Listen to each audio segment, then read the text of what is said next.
औलाद वली हज़रत मौलाना शाह मोहम्मद सैफुल्लाह सिद्दीकी पीर साहेब सरसीना दरबार शरीफ। আমরা আমার নানাজির জন্য আপনাদের কাছে দোয়া চাচ্ছি, আল্লাহ যেন ওনাকে হায়াতে তয়্যিবা, সিহা আফিয়া, শিফায়ে কামিল আদিল আজিল যেন আল্লাহ নসিব করেন। পড়েন আমিন।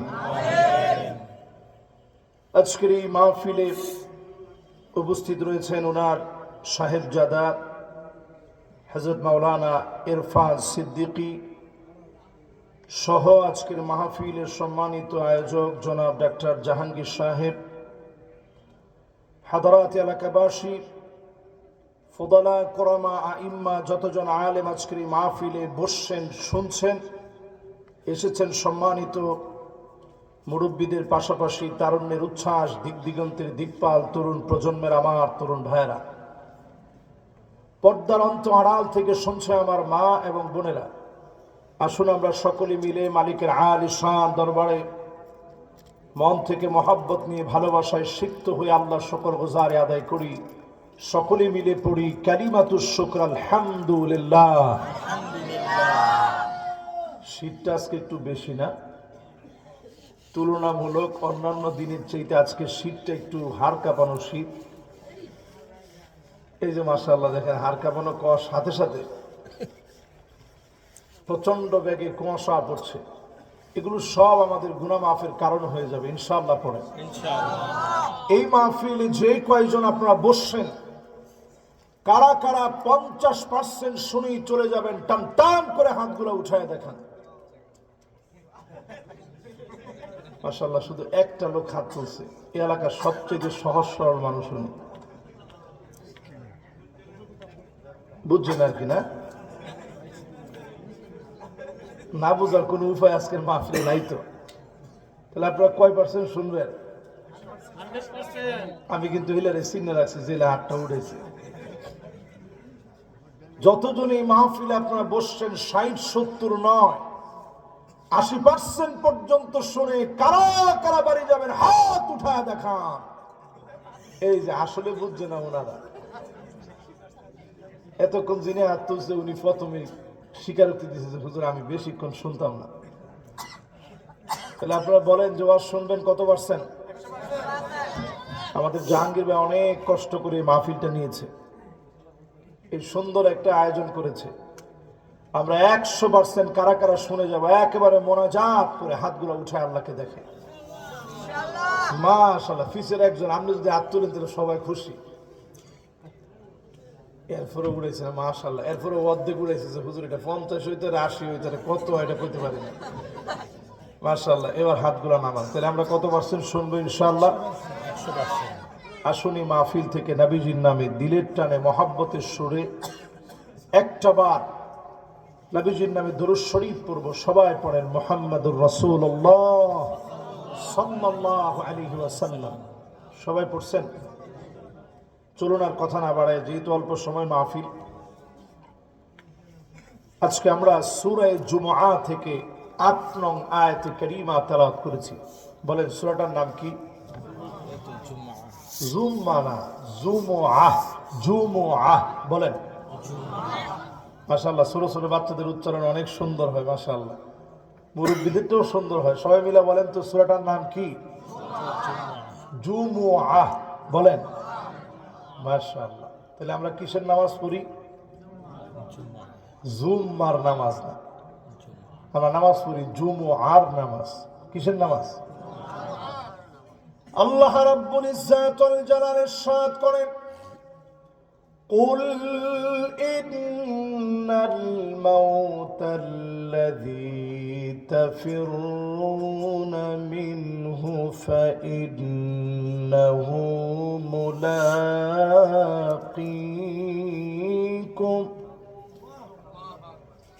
সুম্মা তুরাদ্দুনা ইলা আলিমিল গায়বি ওয়াশ-শাহাদা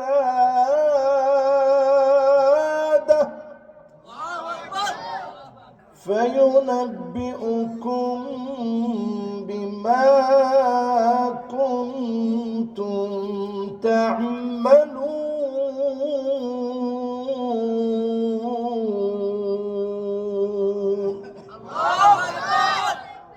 হে রাসূল আপনি বলে দিন মৃত্যু থেকে যেথায় তোমরা পালিয়ে বেড়াও না কেন মৃত্যু তোমাদেরকে ঠিকই একদিন পাকড়াও করে ফেলবে।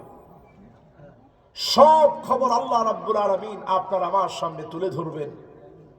জীবনের কৃতকর্মগুলো যিনি ফাঁস করে দিবেন, আমাকে আপনাকে জানায় দিবেন, কৃতকর্মের জন্য পুরস্কৃত করবেন। অনেককে আল্লাহ রাব্বুল আলামিন আযাবে সিক্ত করবেন। কোরআনুল কারীমের এই আয়াতে কারিমাটা যদি এখান থেকে বুঝে উঠতে পারেন, আমি মনে করি আমার আপনার জীবনটা পরিবর্তন হয়ে যাবে ইনশাআল্লাহ। পরে ইনশাআল্লাহ হযরত আলী রাদিয়াল্লাহু তাআলা আনহু ওনাকে মানুষ দাওয়াত দিয়ে নিয়ে যেতেন নসিহত শোনার জন্য। আজকে যেমন আপনারা নসিহত শোনার জন্য আমাদেরকে দাওয়াত দিয়ে ঢাকা থেকে আনছেন, প্রচন্ড জ্যাম পেরিয়ে আমরা এসে বসে বয়ান করতেছি। আর সেই জামানায় বয়ান করতে যাওয়া আজকের জামানা থেকে সহজ ছিল না কঠিন ছিল? চেহারার ভিতরে ছাপ পড়ে যেত, চুলগুলা উস্কো খুস্কো হয়ে যেত, সফরের ক্লান্তি শরীরের মধ্যে বোঝা যেত। হযরত আলী রাদিয়াল্লাহু তাআলা আনহু চারটা নসিহত বেশি বেশি করতেন। এক নম্বরে নসিহত করতেন মান আরাদা সাহিবাহু ফাল্লাহু ইয়াকফি। আল্লাহকে যদি বন্ধু বানায় নিতে পারেন, আল্লাহকে যদি প্রেমময় বানায় নিতে পারেন, আল্লাহর সঙ্গে যদি চুপি চুপি কথা বলা শুরু করেন, আপনার সবচাইতে কাছের বন্ধু যিনি হয়ে যাবেন তিনি কে? আজকেও নামাজগুলো গেল, আল্লাহর সাথে বন্ধুত্বের একটা সুযোগ গেল। কয়জন আজকে এই সুযোগটা কাজে লাগাইছেন? যদি প্রশ্ন করি দেবিদ্বার এলাকাবাসীকে, কয়জন সুযোগ কাজে লাগাইছেন? পার্সেন্টেজ কত হবে 100 জনের ভিতরে? যুবকরা তোমরা কও এবং মুরব্বীরা সবাই মিল্লা কন, কয়জন লোক নামাজ পড়ছে? কত পার্সেন্ট হবে? কত পার্সেন্ট? ইমাম সাহেবরা কত দিই কত পার্সেন্ট? ইমাম সাহেবরা আমরা করে বড্ড মোহাব্বত করে, কেউ পার্সেন্ট বলতে রাজি নেই।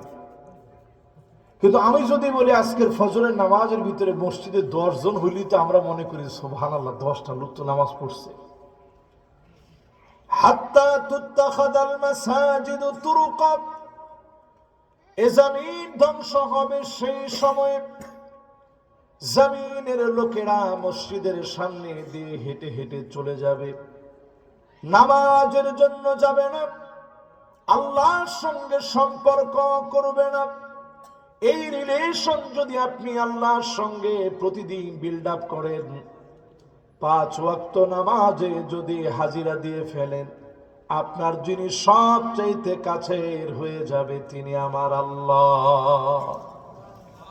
ওয়াসজুদু ওয়াক্তারিব, সিজদা দেন, কাছে চলে যান।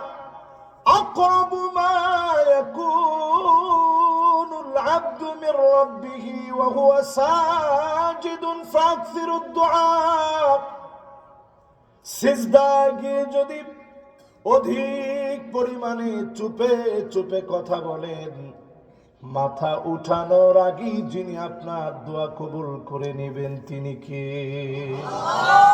মাশাআল্লাহ, ওয়েলকাম আমার ইয়ং জেনারেশন যারা আসছে, আমি অত্যন্ত খুশি। বাজান তোমরা সামনের দিকে আবো কেন? মাশাআল্লাহ, দেখছেন এরা বালা ফুলাবান, মাশাআল্লাহ। এই দেখছেন বন্ধু কি জিনিস, এরা এরপর সব দিয়ে মাশাআল্লাহ একজনে বন্ধুগিরি ছেড়ে দিচ্ছে, বন্ধুর দরকার নেই। মাশাআল্লাহ, এই যে যারা যারা বসছেন আজকে থেকে নিয়ত করেন নামাজ পড়বেন। সামনের দিন কিন্তু বড় ধরনের আযাবের সময় আসতেছে, 2026।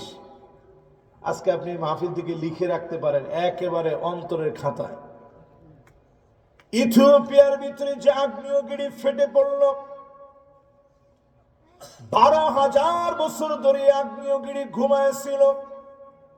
আল্লাহ যখন বললেন জেগে ওঠ, এই আগ্নেয়গিরি আল্লাহর সেনাবাহিনী পারমাণবিক বোমা দিয়ে মুসলমানদেরকে যারা ভীত সন্ত্রস্ত করতেছে, পারমাণবিক বোমার জোর দেখায় যারা মুসলমানদেরকে আঙ্গুল তুলে কথা বলে, বাড়িঘর গুলো যারা চুরমার করে দিচ্ছে, 2026-এ 40 থেকে 50টা আগ্নেয়গিরি ফেটে পড়তে পারে। যদি ফেটে পড়ে সারা দুনিয়ার ভিতরে দুর্ভিক্ষ লেগে যাবে।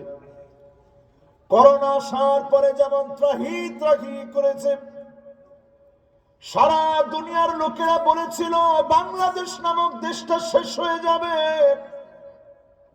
জায়গায় জায়গায় লাশ পড়ে থাকবে, ধরার মতো লোক খুঁজে পাওয়া যাবে না।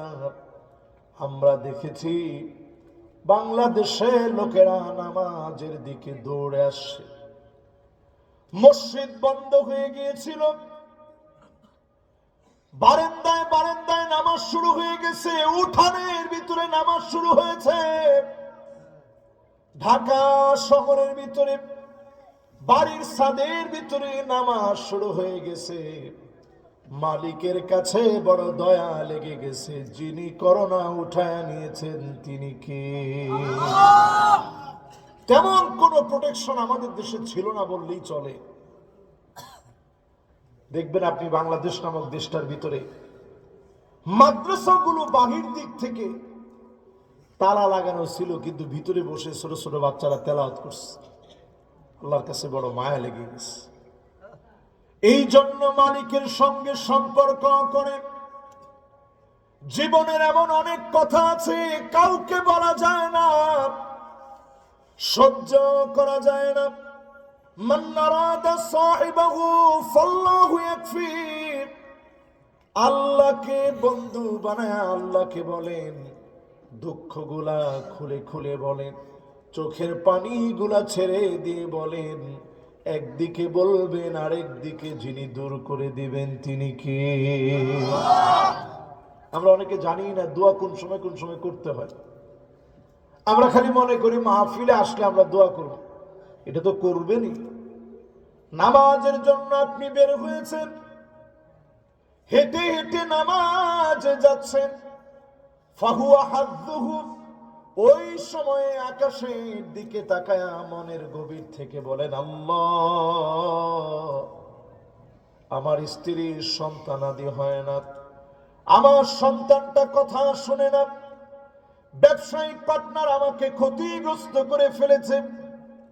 ফাহুয়া হাযুহু, এই হাঁটার পথে হাত তোলা লাগবে না, মনে মনে বলেছেন, যিনি মনের কথাগুলা সবচেয়ে বেশি বোঝেন তিনি কে? তাহলে আমার 1 নম্বর নসিহত, বন্ধু বানাইবেন কারে?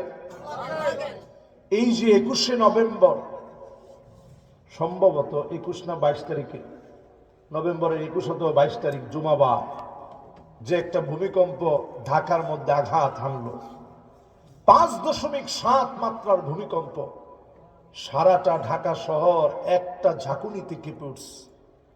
আমার ওই দিন মাহফিল ছিল নোয়াখালী, আমি মাহফিল সেরে বাসায় যেতে যেতে ফজরের সময় হয়ে গেছে। আমি ফজরের নামাজ পড়ে যখন হালকা নাস্তা খেলাম, নাস্তা খেয়ে আমি অ্যালার্ম দিলাম যে 11টার সময় জাগতে হবে, জুমার নামাজ পড়াতে যেতে হবে। 10টা বেজে যখন 7:30 বেজে গেছে, আল্লাহর একটা অ্যালার্ম বেজে উঠছে। এটার নাম জালজালা বা ভূমিকম্প। হাত্তা তাকসুরা জালাজিল, সারা দুনিয়ার ভিতরে ভূমিকম্প বাড়বে। 1500 বছর আগে পেয়ারা হাবিব বলে গেলেন, এমন ভাবে ভূমিকম্প আঘাত এনেছে, বিশেষজ্ঞদের দাবি ছিল 7 মাত্রার ভূমিকম্প হবে। ঠিকই 7 মাত্রার ভূমিকম্প হতো, 7.5 মাত্রার ভূমিকম্প হতো। আল্লাহর গোলামেরা প্রস্তুতি নিচ্ছিল জুমার নামাজে বের হবে। মালিকের বড় দয়া লেগে গেছে, 7.5 মাত্রাকে 5.7 মাত্রার বানায়া আবারও যিনি তাওবা করার সুযোগ দিয়েছেন তিনি কে? কোরআনুল কারীম আল্লাহ রাব্বুল ইজ্জাতুল জালাল সূরা তাওবার ভিতরে বলেন, আওয়ালা ইয়ারাউনা আন্নাহুম ইফতানুনা ফি কুল্লি আমিন মাররাতান আও মাররাতাইন। গোলাম রে, প্রত্যেকটা বছর আমি আল্লাহ রাব্বুল ইজ্জত একবার অথবা দুইবার তোদেরকে পরীক্ষা দিই। কখনো বন্যা হয়ে যায়, এদিকে বন্যার পানি উঠছিল, এদিকে উঠে নেই না, কিন্তু কুমিল্লার মধ্যে উঠছে না পানি। আল্লাহু আকবার। ফেনীর মতো জায়গা পানিতে পানিতে ডুবে গেছে, দেশের মানুষ কল্পনা করতে পারে নাই। এটা আল্লাহর পক্ষ থেকে একটা অ্যালার্মিং। প্রত্যেকটা বছরে একবার অথবা দুইবার আল্লাহ পাক এই জাতীয় অ্যালার্মিং আমাদেরকে দেন। আল্লাহর উদ্দেশ্য হচ্ছে আপনাদেরকে শেষ করে দেওয়া না। ثُمَّ لَا يَتُوبُونَ وَلَا هُمْ يَذَّكَّرُونَ। আল্লাহ পাক বলেন, গোলাম তারপরেও তওবা করলি না, আমার দিকে ফিরে আসলি না। তাওবা করে যদি আল্লাহর দিকে ফিরে আসেন, অবশ্যই যিনি আযাব গজব গুলা উঠায় নেবেন তিনি কে? আমি বেশি ওয়াজ করবো না আজকে। ওয়াজ কয়টা জানি? কয়টা? 4টার 1 নাম্বারটা কি একটু কন্ত দেখি। মাশাআল্লাহ, কেডা কইছিরা? মাশাআল্লাহ, জোয়ান মানুষ, মাশাআল্লাহ, মনে রাখছে। এই ধরনের জোয়ানদেরকে দিয়ে আল্লাহ দিন বিজয় করে। জোরে করে আল্লাহু আকবার। এবার সবাই মিলে কোন 1 নাম্বারটা কি? তাহলে বন্ধুত্ব কার লগে? আল্লাহর সাথে বন্ধুত্ব করেন। আল্লাহর সাথে বন্ধুত্ব করার নিয়ত করেন। 24 ঘন্টার ভিতরে সারা দুনিয়ার ভিতরে 94টা জায়গায় ভূমিকম্প হয়ে গেছে। আপনি সাধারণ বিষয় মনে করেন না। সৌদি আরবের ভিতরে হঠাৎ করে তুষারপাত হচ্ছে। আরবের ভিতরে তুষারপাত নবীজি 1500 বছর আগে বলে গেছেন, হাত্তা তাউদ আরদুল আরব মুরুজান ওয়া আনহারা। গোটা আরবের ভিতরে এমন বৃষ্টি হবে, বন্যা হবে, তুষারপাত হবে। 1500 বছর আগে নবীজি বলে গেলেন। আজ সে যখন মিলায় দেখতেছি, পুরাপুরি আমাদের চোখের সামনে মিলে গেছে। তার মানে হচ্ছে বিভীষিকাময় সময় চলে আসছে। শুধু যদি আপনি আমি বাঁচতে চাই, আল্লাহর কোরআনের দিকে আসা লাগবে। একমাত্র যদি কোরআনের দিকে আসেন, আমাকে আপনাকে যিনি হেফাজত করবেন তিনি কে? 1 নাম্বারটা শেষ আমার। এবার চলেন 2 নাম্বারটায় যাই। মনোযোগ আছে সবার? একটু মনোযোগের ভিতরে ঘাটতি হয়েছে মনে। মাশাআল্লাহ, এই তো বেশিক্ষণ না, আমি 1 ঘন্টা ইনশাআল্লাহ কথা বলবো। এরপরে নানাজি কথা বলবেন, মোনাজাত করবেন। এরপরে আমরা শয়তানকে পরাস্ত করে আজকে বাড়ি ফিরবো ইনশাআল্লাহ। 2 নাম্বারে প্রিয় ভাইরা আমার,